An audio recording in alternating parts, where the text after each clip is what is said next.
బహిరంగ సభ అంటే ఎట్లుంటుందండి?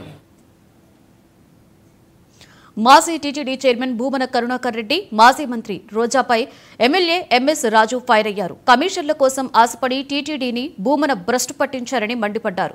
గోవులను టీటీడీని అవమానపరిచిన వ్యక్తి భూమన అని ఆరోపించారు. కూటమి నేతలను ఆడంగి వెధవలు అంటూ మాజీ మంత్రి రోజా చేసిన వ్యాఖ్యలు సరికాదని ఆగ్రహం వ్యక్తం చేశారు.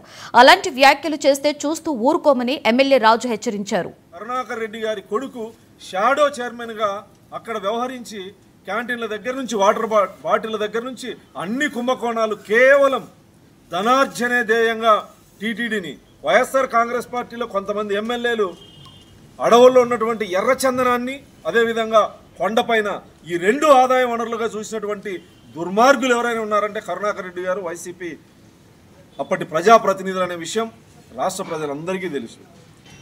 వైసీపీ సోషల్ మీడియా, వైసీపీ నాయకులు రోజా గారు కానీ కరుణాకర్ రెడ్డి గారు కానీ అవాస్తవాలు మాట్లాడుతూ పోలీసులు హౌస్ అరెస్ట్ చేసినట్టు, మమ్మల్ని రమ్మని చెప్పి పోలీసుల చేత వాస్తవాలు బయటకు వస్తాయని చెప్పి అరెస్ట్ చేయించారని చెప్పేసి అసత్యపు ప్రచారం చేస్తూ ఉన్నారు భూమన కరుణాకర్ రెడ్డి గారు, రోజా గారు.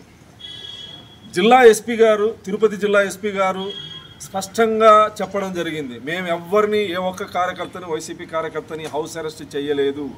భూమన కరుణాకర్ రెడ్డి ఇంటికి పోలీసులు వెళ్ళి మీరు వెళ్ళండి, 5 మందా 10 మందా మీ వ్యక్తిగత సహాయకులు మీ గన్మెన్లు తప్ప కార్యకర్తలు అలవ్ లేదు అని చెప్పి చెప్పడం జరిగింది. బుద్ధి ఉండే మహిళలు వేరు, మహిళలు కూడా సిగ్గుపడేటువంటి క్యారెక్టర్ ఈ సమాజంలో ఎవరిదైనా ఉందంటే అది రోజా గారిది. మహిళలు కూడా అసహించుకునే మహిళ ఎవరైనా ఉన్నారంటే రోజా గారు.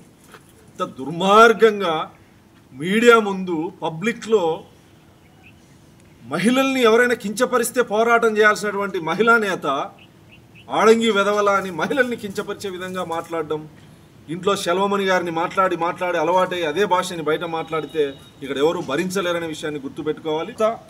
సుప్రీంకోర్టు రాష్ట్ర ప్రభుత్వాలకి వర్గీకరణ చేసుకునే హక్కును కల్పించడం, కరుణాకర్ రెడ్డి గారి కొడుకు షాడో చైర్మన్గా అక్కడ వ్యవహరించి క్యాంటీన్ల దగ్గర నుంచి వాటర్ బాటిళ్ల దగ్గర నుంచి అన్ని కుంభకోణాలు కేవలం ధనార్జనే ధ్యేయంగా టీటీడీని వైఎస్ఆర్ కాంగ్రెస్ పార్టీలో కొంతమంది ఎమ్మెల్యేలు అడవుల్లో ఉన్నటువంటి ఎర్రచందనాన్ని అదేవిధంగా కొండపైన